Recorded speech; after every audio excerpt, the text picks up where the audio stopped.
ଦେଖୁଛନ୍ତି ଆଜ୍ଞା କେତେ ଜୋର ଖରା ହେଇଛି। ଆଉ ମୁଁ ଏଇ ଗଛ ମୂଳେ ଟିକେ ଠିଆ ହେଇଗଲି ଆଜି। ମାନେ ଖରାଟା ଏତେ ଜୋର ହଉଛି, ଗଛ ମୂଳେ ଟିକେ ଠିଆ ହେଇଗଲି ଥଣ୍ଡା ପବନ ପାଇକିରି। ଗୋଟେ କଥା ଜାଣିଛ ନା ଆଜ୍ଞା, ଆଜି ହଉଛି ରବିବାରେ। ଆଉ ରବିବାର ଯେହେତୁ ସମସ୍ତଙ୍କ ମନରେ ଥାଏ ଯେ ଛୁଟି, ମାନେ ରବିବାରଟା ମାନେ ଛୁଟି ରହିବାଟା ନିହାତି ଆବଶ୍ୟକ ନା। ବହୁତ ଦୁନିଆ କାମ ଥିବ, ପିଲା ୱାର୍କିଂ ଡେ ରେ କାମ କରି କରିକା ବ୍ୟସ୍ତ ହେଇଯାଇଥିବେ, ଟିକେ ରେଷ୍ଟ ନେବେ ରବିବାର ଦିନଟା।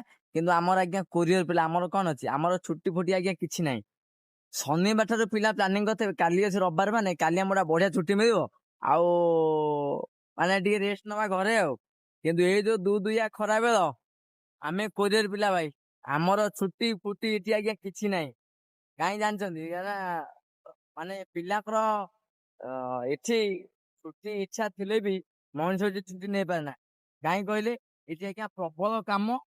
ଆଉ ଦ୍ୱିତୀୟ କଥା ହଉଛି ଯେ ଜୀବନର ପରିସ୍ଥିତି, ମଣିଷର ପରିସ୍ଥିତି କେବେ ହେଲେ କାହାକୁ କୌଣସି ଜାଗାରେ ହାତ ଦିଏ ନା। ଏଠି ଲୋକ କହିବେ ଯେ ଭାଇ ତୁ ଛୁଟି ଗୋଟେ ନେଇଯାଉନୁ, କଣ ଏମିତି କାମ କରୁଛୁ, ତୋର ଏକୁଟିଆ ପଇସାର ଅଭାବ ଆଉ କାହାର ନାହିଁ।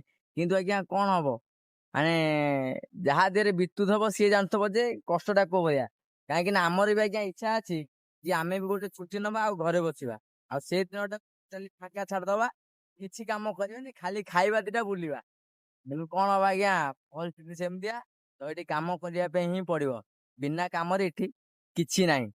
ଆଉ ଏଇ ଖରାରେ ମୋରି ଭଳିଆ କୋଉ କୋରିଅର ପିଲା ସବୁ ବୁଲିକି ପାର୍ସଲ ଦଉଛନ୍ତି, ତ ନିହାତି କମେଣ୍ଟ ବକ୍ସରେ ଜଣେଇବେ। ରହୁଛି, ଜୟ ମା ଶାରଳା।